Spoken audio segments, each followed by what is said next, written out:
দেশে উন্নয়নের নামে সংরক্ষিত বনের বুক চিরে তৈরি হচ্ছে পাকা সড়ক। হুমকির মুখে পড়েছে শতবর্ষী প্রাচীন গাছ, বন্যপ্রাণীর বিচরণ কেন্দ্র এবং আবাসস্থল।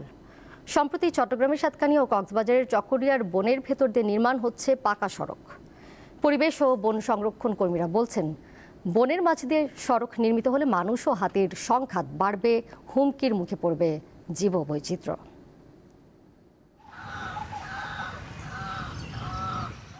একসময় চট্টগ্রামের সাতকানিয়া উপজেলার পুরামগড় ইউনিয়নের বৈতরণী এলাকায় বিস্তীর্ণ বনাঞ্চল ছিল বন্য প্রাণীর নিরাপদ আবাসস্থল। কিন্তু দীর্ঘদিন ধরে বনভূমি দখল ও অব্যবস্থাপনার কারণে সেই বন বর্তমানে প্রায় বিলুপ্তির পথে। এতে কমে গেছে বন্য প্রাণীর বিচরণ।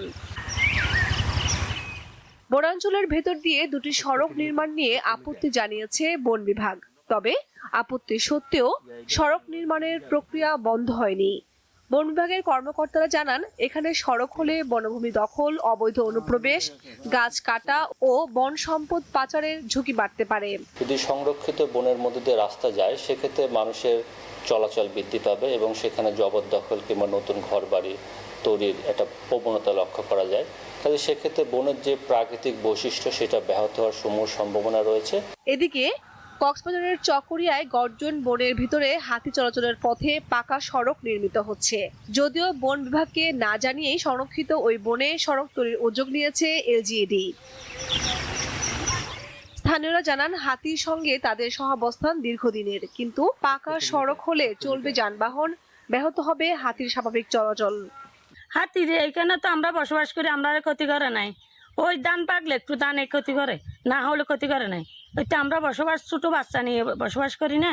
বন বিভাগের কর্মকর্তারা জানান, এই অবস্থায় বনের ভিতরে সড়কটি নির্মিত হলে হাতি চলাচল ব্যাহত ও নষ্ট হবে বনের প্রাকৃতিক অখণ্ডতা। এখানে এশীয় হাতির চলাচলের পথ, এছাড়াও অন্যান্য বন্যপ্রাণীও ওই বনে রয়েছে।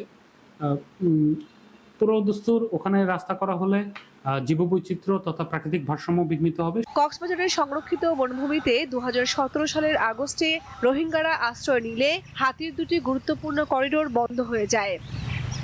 এছাড়া জঙ্গলে হাতিকে গুলি করে হত্যার ঘটনাও ঘটছে প্রায়ই। বন অধিদপ্তরের তথ্য মতে 2016 থেকে 2025 সাল পর্যন্ত কক্সবাজারে গুলিতে মারা গেছে কমপক্ষে 9টি হাতি। কামরুন নাহার, দীপ্ত, বার্তা কক্ষ।